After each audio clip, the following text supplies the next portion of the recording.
মেদিনীপুরের বহু এলাকা জলমগ্ন। ত্রাণ এবং ক্ষতিপূরণের নির্দেশ মুখ্যমন্ত্রীর।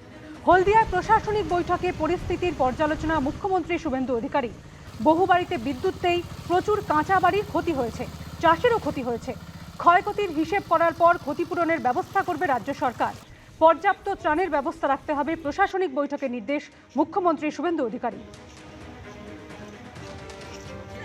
গত কয়েকদিন ধরে মিদনাপুরে প্রচন্ড ওয়াটার লগিং এবং আপনার প্রচুর বৃষ্টির জন্য প্রচুর মানুষ ক্ষতিগ্রস্ত হয়েছেন এবং অনেকেই বাড়ি ঘরদুয়ার ছেড়ে শেল্টারে ছিলেন।